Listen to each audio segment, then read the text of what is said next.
Game one of the 2022 college football season is the Big Ten's version of the team that produces the least with the most talent and the team that produces the most with the least talent, although not necessarily last year, of course, at 3-9. Welcome to the Voice of College Football. We break down the game we all love each and every day with you.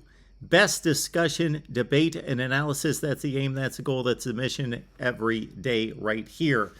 Please like the video, even if you don't agree with me. If you enjoy what we do, please subscribe. Hit that bell for the notifications to know when we go live, which is constantly.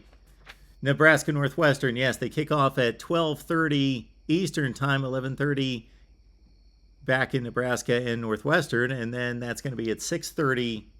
Where are they playing this game? In Ireland. One of those games that they play in Ireland now every other year. Nebraska Northwestern. Here we go with the analysis. Well, we had 7 consecutive years when these teams hooked up in the Big Ten Western Division race and played one-score games.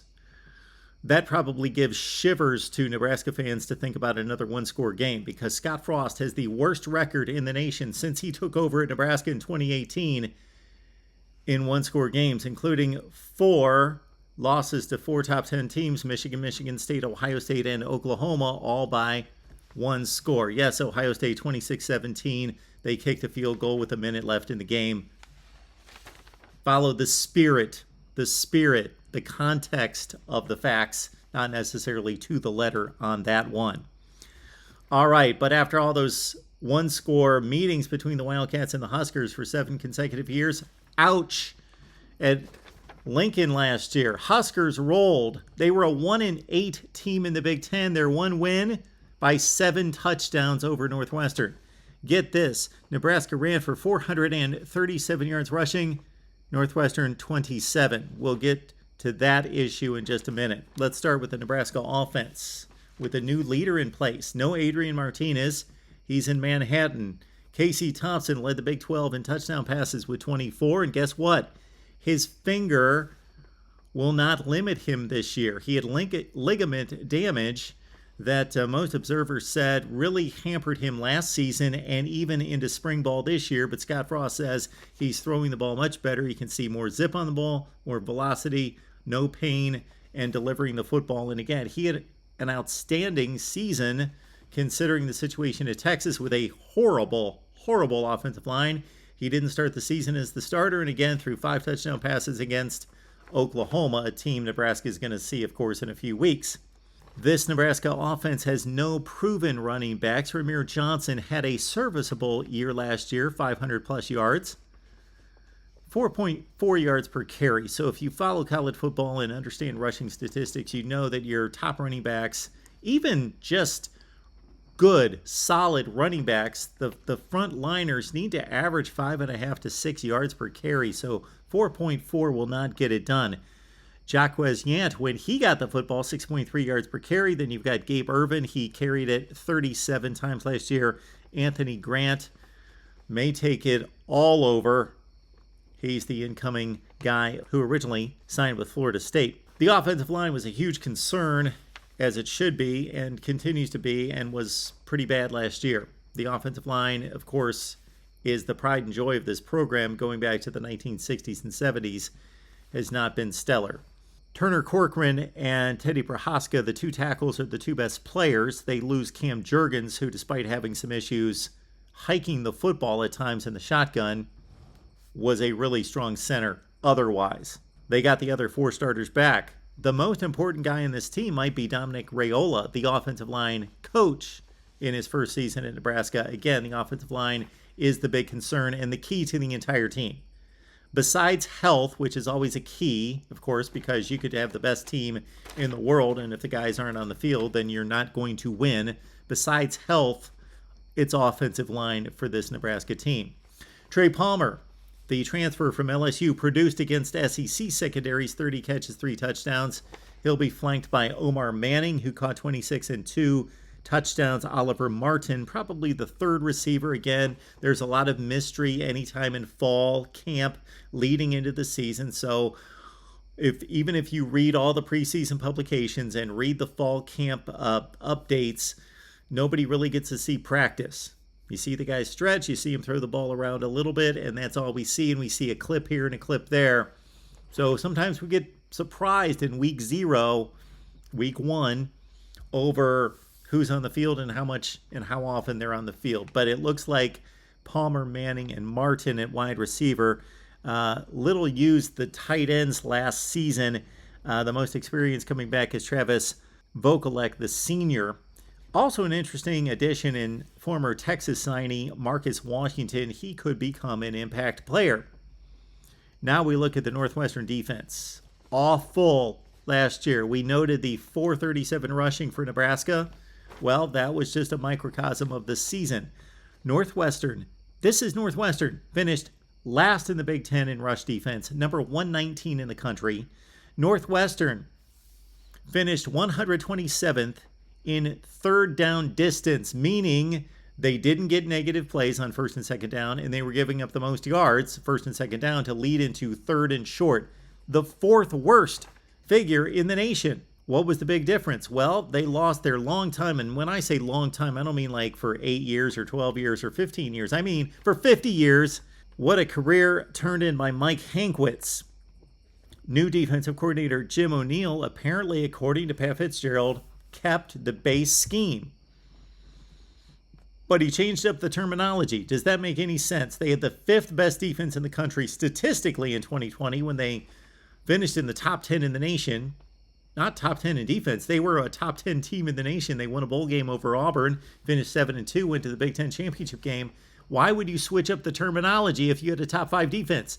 They plummeted all the way to number 89.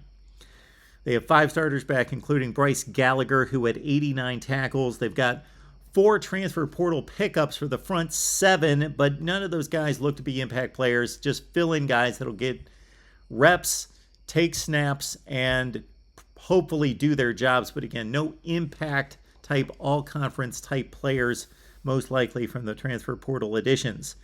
The secondary might be the best position on the team. It's definitely the best on the defensive side. Cameron Mitchell, A.J. Hampton Jr. are top cornerbacks. Now let's look at the Northwestern offense and the Nebraska defense. At quarterback, it's Ryan Helinski, who once engineered an improbable upset win in Athens against a top 5 Georgia team in 2019 while at South Carolina. Other than that, Ryan Helinski's a marginal quarterback. Let's just call it for what it is. Credit to him for being a starter in the Power 5 for 2 different schools, but he's an marginal quarterback. 3 touchdowns, 4 picks. That's pretty much what he's done in his career. A little bit better than that at South Carolina. And Northwestern's going to be challenged by what the challenge is all the time. No playmakers on the outside.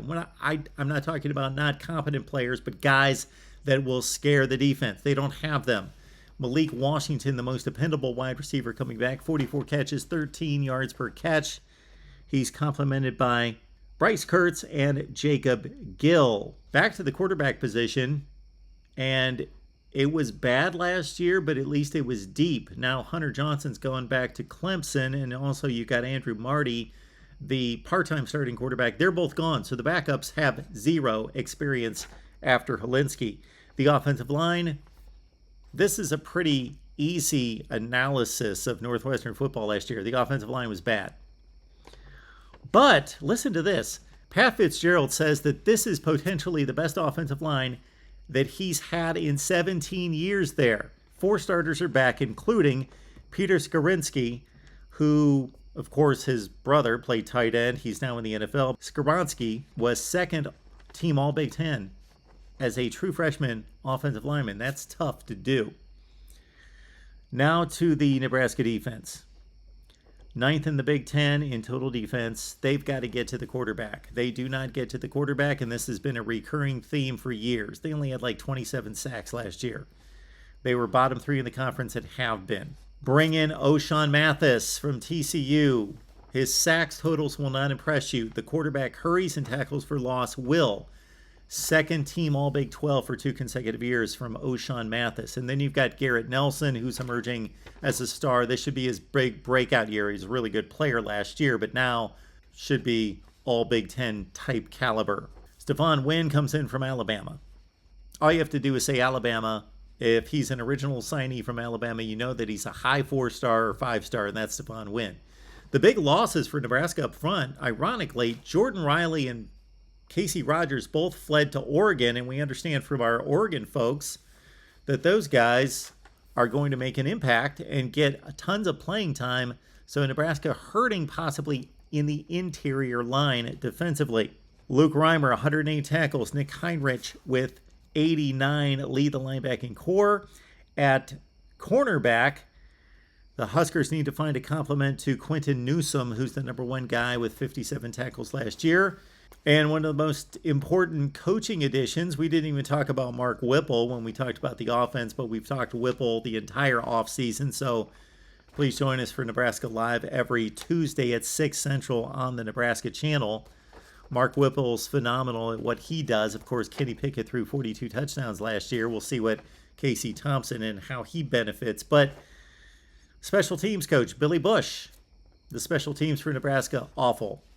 If you want to look at Nebraska football, last year, 3-9 with all the one-score losses in a microcosm. First score of last year, the first drive last year, Cam Taylor-Britt fields a punt inside the 2-foot line, not the 2-yard line, the 2-foot line, which results in a safety. And then Nebraska, of course, has to kick the ball back to Illinois, give them a short field, and right off the bat, we got 9-0 Illinois. They, of course, lose the game as an 8-point favorite. Fast forward 3 months later to Game 12, the final game of the season. Nebraska leading by 2 scores in the fourth quarter, blocked punt. And in between, punting to the wrong side of the field, they give up a touchdown to Michigan State, in which they had a lead with 3 minutes left in the game against the top 10 team and lose that game in overtime. Special teams need to get better for Nebraska, definitely. Nebraska Northwestern, my pick on Patreon.com. Got to honor the Patreon members. All my predictions, which I think you will find a pretty favorable, both straight up and against the spread. We had about 15 media members, some of your top media contributors that you see on a daily basis here at the Voice of College Football. Their picks on Patreon as well, so please join us there. Just go to patreon.com, search MarkRogersTV. Should be a fun one. Nebraska Northwestern. Nebraska's got the talent advantage, coaching advantage. Yes, Northwestern and Pat Fitzgerald, no doubt about that. We will see you soon.